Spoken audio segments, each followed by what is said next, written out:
देखिए, शुरुआत में पहली बात कर रहा हूं, रिट का नया अभ्यर्थी है, 60 डेज में 80 डेज की तैयारी लेके चल रहा है। सुनिएगा मेरी बात, साइकोलॉजी पढ़ रहा है। अब पहला सवाल आता है, सर साइकोलॉजी में क्या पढ़ें? बहुत शॉर्ट में बता रहा हूं, तुरंत नोट करते जाइएगा या आपके दिमाग में जो पढ़ रहे हो।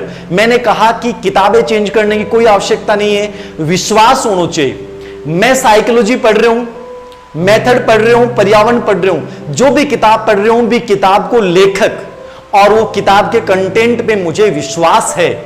ये सबसे पहली अनिवार्य आवश्यकता है। पॉजिटिव एटीट्यूड अपनाना पड़ेगा दोस्तों। सकारात्मक अभिव्यक्ति उस विषय वस्तु के प्रति होनी पहली जरूरी है।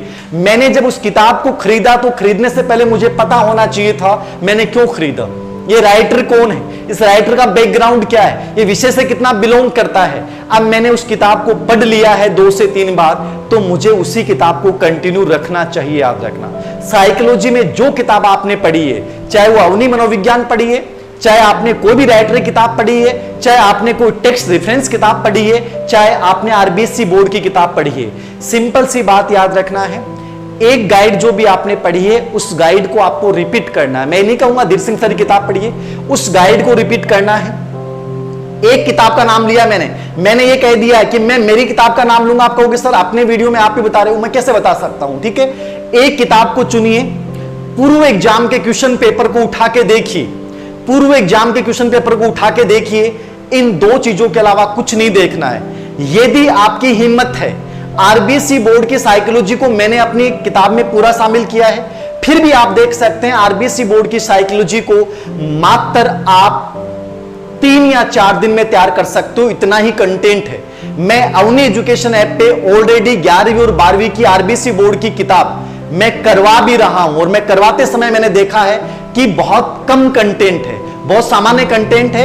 यद्यपि कुछ त्रुटियां भी हैं उन किताबों में, उन गलतियों का भी आपको पता होना चाहिए। मैं खुद जब करवा रहा हूं ऐप के ऊपर तब मुझे आइडिया लग रहा है। ठीक है, तो साइकोलॉजी में पूर्व एग्जाम के क्वेश्चन पेपर और एक गाइड, वो कोई भी हो सकती है जो बेटर आपको लगे, ठीक है, या 11वीं 12वीं की। लेकिन आप ये सोचते हैं कि मैं 11वीं 12वीं की साइकोलॉजी पढ़ लूं और फिर साइकोलॉजी में अच्छा कर पाऊंगा, कदापि नहीं कर पाओगे, क्योंकि सिलेबस को उठा के देखिएगा, सिलेबस के अकॉर्डिंग 11वीं 12वीं की किताब में मैटर नहीं है। यानी कि केवल 45% या 40% मैटर ही 11वीं और 12वीं की साइकोलॉजी से तैयार होगा, तो कंप्लीट सिलेबस नहीं है। तो वो एक सहायक के रूप में आप ले सकते हैं। 11वीं 12वीं के आरबीएससी बोर्ड की साइकोलॉजी आप कंप्लीटली नहीं ले सकते।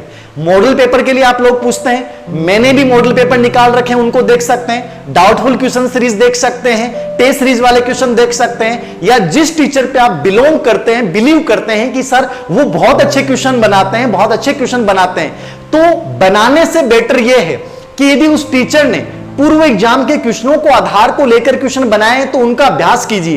एक्सरसाइज और मॉडल पेपर में हमेशा एक ही चीज का क्राइटेरिया रखिएगा, किसी पब्लिकेशन के नाम पे मत जाइए कि वो बड़ा पब्लिकेशन चला रहा है, नहीं, वो लिखा किसने है, वो मॉडल पेपर निकाले किसने है, क्या वो पूर्व एग्जाम के ब्लूप्रिंट पे बेस पे है कि नहीं है, ये चीज आपके दिमाग में होनी चाहिए। तो साइकोलॉजी का समाधान क्लियरली है।